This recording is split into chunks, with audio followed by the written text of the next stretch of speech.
Hello student, सर्वांचं स्वागत आहे आपल्या यूट्यूब चॅनलवर. आपण बघत आहोत यशवंतराव चव्हाण महाराष्ट्र मुक्त विद्यापीठ BA सेकंड इयर स्वातंत्र्योत्तर वाङ्मयी प्रवाह. विषय आहे आपलं स्वातंत्र्योत्तर वाङ्मयी प्रवाह. विषयाचं कोड आहे MAR 211. याच्यामधलं या विषयाचे बघा 3 पुस्तकमध्ये भाग केलेले आहेत, 3 भाग केलेले आहेत. पुस्तक 1, पुस्तक 2, पुस्तक 3. याच्यामधलं पुस्तक 1 नवसाहित्य आणि नवसाहित्योत्तर साहित्य याच्यामधला घटक 1 पहिला आपण चालू केलेला आहे. त्याच्यावरचं एक लेक्चर आपल्या यूट्यूब चॅनलवर अपलोड झालेलं आहे. जर कोणी चॅनलवर नवीन असाल तर तो व्हिडिओ बघा, मग नंतर परतच हा व्हिडिओ बघा, म्हणजे तुम्हाला घटक 1 आहे ते तुम्हाला व्यवस्थित क्लिअर समजून जाईल. बघा पुस्तक पहिले याच्यामधलं घटक 1 नवसाहित्य आणि नवसाहित्योत्तर साहित्य पूर्वपीठिका याचं एक लेक्चर आपल्या यूट्यूब चॅनलवर अपलोड झालेलं आहे. जर कोणी नवीन असेल तर तो व्हिडिओ बघून घ्या, मग परत हा व्हिडिओ बघा, म्हणजे तुम्हाला समजून जाईल. बघा घटक 1 त्याच्यामधलं उद्दिष्ट बघितलं आपण पहिल्या व्हिडिओमध्ये, त्याच्यानंतर प्रास्ताविकसुद्धा आपण पहिल्या व्हिडिओमध्ये बघितलं आहोत. आता आपण त्याच्या पुढचा पॉईंट बघणार आहोत आपल्या ह्या पहिल्या घटकचा. जर कोणी चॅनलवर नवीन असेल तर चॅनलला सबस्क्राईब करा, म्हणजे असेच व्हिडिओ तुम्हाला दररोज मिळून जातील, कारण आपल्या चॅनलवर दररोज 1-2 व्हिडिओ अपलोड होत आहेत. त्याच्यानंतर बघा आपण या चॅप्टरच्या मेन पॉईंटवर आलो आहोत. विषय विवेचनमध्ये पहिला पॉईंट काय आहे बघा, समकालीन म्हणजे काय. समकालीन म्हणजे काय? काळाबरोबर असणे, एकाच काळात अस्तित्वात असणे हे या प्रश्नाचे उत्तर आहे. समकालीन म्हणजे काय मित्रांनो, काळाबरोबर असणे आणि एकाच काळात अस्तित्वात असणे. एकाच काळात अस्तित्वात असणे म्हणजेच बघा काळाबरोबर असणे म्हणजे प्रेझेंटमध्ये असणे, म्हणजे वर्तमानमध्ये असणे म्हणजे समकालीन आहे. आणि समकालीन म्हणजे काय याच्याबद्दल आपण अजून डिटेलमध्ये बघणार आहोत, तर आपण पुढं बघूया. त्याच्यानंतर बघा समकालीन साहित्य म्हणजे जे साहित्य आपल्याला काळाबरोबर आहे, आपल्या काळाबरोबर आहे. समकालीन साहित्य म्हणजे बघा आपल्या काळाबरोबर आहे, ज्या काळात ते निर्माण होत असते त्या काळाचे प्रतिबिंब त्यात आहे. म्हणजेच ज्या काळामध्ये जे साहित्य निर्माण होत असते त्या काळाचे प्रतिबिंब आहे, म्हणजे त्या काळातले जे काही घटना असतील, त्याच्यानंतर काही जरी गोष्टी असेल त्या काळामध्ये असणे म्हणजे समकालीन साहित्य आहे मित्रांनो, समजून घेण्यासाठी. त्याच्यानंतर बघा त्या काळातील विचार, जाणीवा, मते ज्या साहित्यातून व्यक्त होतात असे साहित्य. म्हणजेच त्या काळातील विचार, जाणीवा त्याच काळामधले आणि त्याच काळामध्ये जे साहित्य निर्माण झाले त्या साहित्याला आपण समकालीन साहित्य असे सुद्धा म्हणू शकतो. त्याच्यानंतर बघा अजून काय दिलं आहे पुढं, हे साहित्य आपल्याला काळाशी आणि त्या काळातील परिस्थितीशी जवळचे नाते सांगते. बघा हे साहित्य आपल्याला काळाशी आणि त्या काळातील परिस्थितीशी जवळचे नाते सांगते, म्हणजे त्या काळामध्ये जे घडत आहे, परिस्थिती आहे, त्याचे नाते आपल्याला सांगते. हे समकालीन साहित्य. या काळात घडलेल्या घटनांचे पडसाद या साहित्यातून उमटतात. बघा या काळात घडलेल्या घटनांचे साहित्यसुद्धा या साहित्यातून उमटतात, म्हणजे आपल्याला समजतात.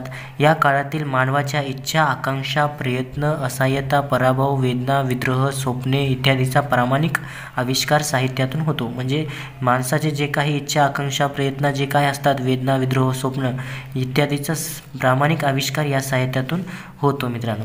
त्याच्यानंतर बघा त्यामुळे त्याला समकालीन साहित्य असे म्हटले आहे. त्याच्यानंतर बघा मराठीतील 1945 ते 1960 आणि 1960 ते 1985 या कालखंडातील साहित्याला समकालीन का म्हटले जाते ते आपल्याला पाहायचे आहे. बघा हे जे 2 कालखंड आहेत हे महत्त्वाचे आहेत, लक्षात ठेवा. 1945 ते 1960, 1960 ते 1945 या कालखंडाला समकालीन साहित्य का म्हटले आहे, समकालीन साहित्य का म्हटले आहेत हे आपल्याला आता पुढं पाहायचं आहे मित्रांनो.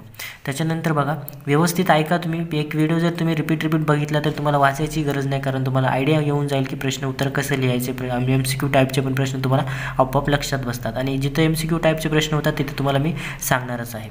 बघा 1945 पूर्वीच्या म्हणजे 1945 पूर्वीच्या म्हणजे 1885 ते 1920 आणि 1920 ते 1945 या कालखंडातील साहित्याला अर्वाचीन साहित्य म्हटले जाते, कारण ते प्राचीन नाही म्हणून. बघा हे जो कालखंड आहे 1945 पूर्वीच्या म्हणजे 1985 ते 1920, 1920 ते 1945 या कालखंडातील साहित्याला काय म्हटले जाते, अर्वाचीन साहित्य म्हटले जाते.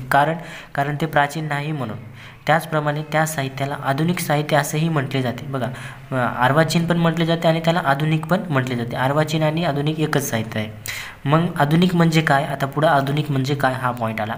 त्याच्यानंतर बघा प्रसिद्ध समीक्षक गोम कुलकर्णी यांनी मराठी साहित्याच्या, बघा प्रसिद्ध समीक्षक कोण, कुलकर्णी यांनी मराठी साहित्याच्या 1 प्राचीन, 2 अर्वाचीन आणि 3 अत्याधुनिक असे 3च परंपरा मानाव्या असे सांगितलेले आहेत. मानाव्या असे सांगितले आहेत. किती परंपरा, 3च परंपरा. कोणते परंपरा मित्रांनो, कुलकर्णी यांनी मराठी साहित्याच्या किती परंपरा मानाव्या असा प्रश्न आला तर किती परंपरा आहेत, 3 आहेत. आणि कोणत्या आहेत, प्राचीन, अर्वाचीन आणि आधुनिक अशा 3च परंपरा मानाव्या असे त्यांनी सांगितले आहेत. त्यांच्या मते प्राचीन परंपरा म्हणजे अभिजातवादी, प्राचीन परंपरा म्हणजे काय अभिजातवादी, अर्वाचीन परंपरा म्हणजे काय वास्तववाद आणि सौंदर्यवाद यावर भर देणारी, आणि अत्याधुनिक परंपरा म्हणजे अस्तित्ववादाला जवळ करणारी आहे. अर्वाचीन साहित्यामध्ये आध्यात्मिक आयशाऐवजी इहलोकनिष्ठ आयश महत्त्वाचा ठरला. कर्मकांडाचा निषेध, व्यक्ती स्वातंत्र्याची जाणीव, वास्तव चित्रीकरण ही अर्वाचीन साहित्याची प्रमुख लक्षणे होत. ही काय अर्वाचीन साहित्याची प्रमुख लक्षणे होत मित्रांनो. त्याच्यानंतर व्हिडिओ व्यवस्थित बघा आणि इथं खूप महत्त्वाचा पॉईंट दिला आहे, रिपीट करून तुम्ही बघू शकता समजलं नसेल तर. त्याच्यानंतर बघा पारमार्थिक मूल्यातून ऐहिक मूल्यामध्ये प्रविष्ट होण्याची ही आधुनिक प्रक्रिया इंग्रजी राजवटीत घडलेली आहे. याचा अर्थ असा की इंग्रजी राजवटीत इंग्रजी शिक्षणामुळे, इंग्रजी संस्कृतीच्या साहित्याच्या परिचयामुळे मानव केंद्रित दृष्टिकोनात उदयास आला. हाच आधुनिक दृष्टिकोन होय. केशवसुतांनी व त्यांच्या प्रभावाने इतर कवींनी, ह. ना. आपटे व यांच्या प्रभावाने इतर कथा कादंबऱ्यांनी या आधुनिक दृष्टिकोनाचा आपल्या साहित्यातून आविष्कार केला मित्रांनो. त्याच्यानंतर बघा प्रसिद्ध समीक्षक वि. सरदेशमुख यांच्या मते आधुनिकता काय असते बघा.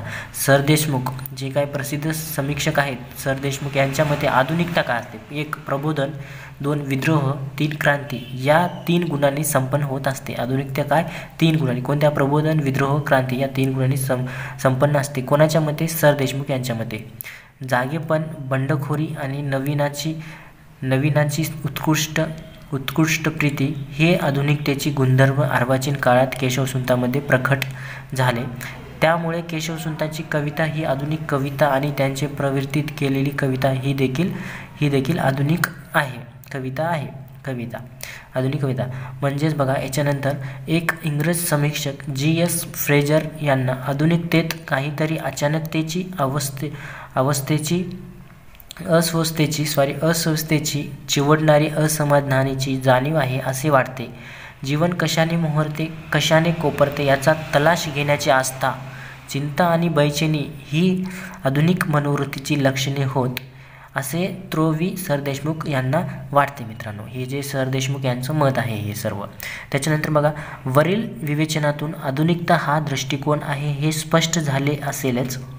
सारे अर्वाचीन साहित्य आधुनिक नसते. बघा सारे अर्वाचीन साहित्य काय नसते, आधुनिक नसते. तसेच सारे समकालीन साहित्य आधुनिक नसते. त्याच्यानंतर बघा सारे समकालीन साहित्यसुद्धा आधुनिक नसते आणि अर्वाचीन साहित्यसुद्धा आधुनिक नसते.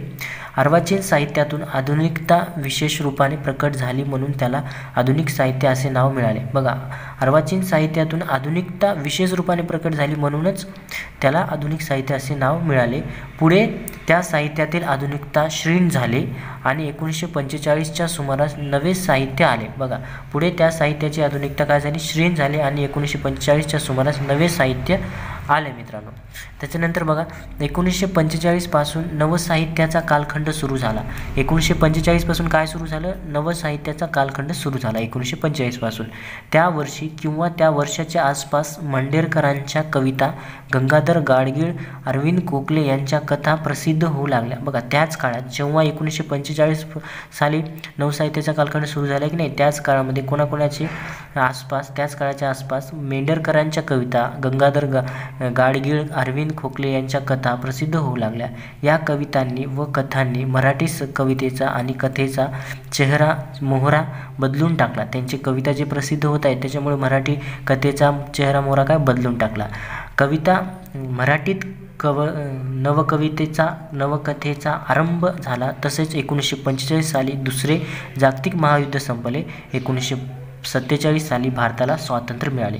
त्याच्यानंतर बघा 1945 साली दुसरे जागतिक महायुद्ध संपले आणि 1947 साली भारताला स्वातंत्र्य मिळाले मित्रांनो. हे व्हिडिओ डबल बघा तुम्ही इथपर्यंत. तुम्हाला हे जे स्टॉप केलं आहे इथपर्यंत तुम्हाला चांगलं समजून जाईल आणि तुम्ही समजून घ्या आणि हे व्हिडिओ डबल बघून समजून घ्या. त्याच्यानंतर बघा इथं जे स्टार केलं आहे मी, दुसरे जागतिक महायुद्ध ही 20व्या शतकाच्या पूर्वार्धातली एक अत्यंत महत्त्वाची जागतिक घटना आहे. म्हणजे हे दुसरं महायुद्धाबद्दल इथून पॉईंट सुरू होत आहे मित्रांनो. दुसरं महायुद्धामध्ये काय काय झालं, कोणाकोणासोबत दुसरे महायुद्ध झाले याची डिटेल माहिती आपल्याला ह्या स्टारपासून खाली बघायचं आहे. त्याच्यामुळं तो व्हिडिओ आपण सेपरेट बनवूया.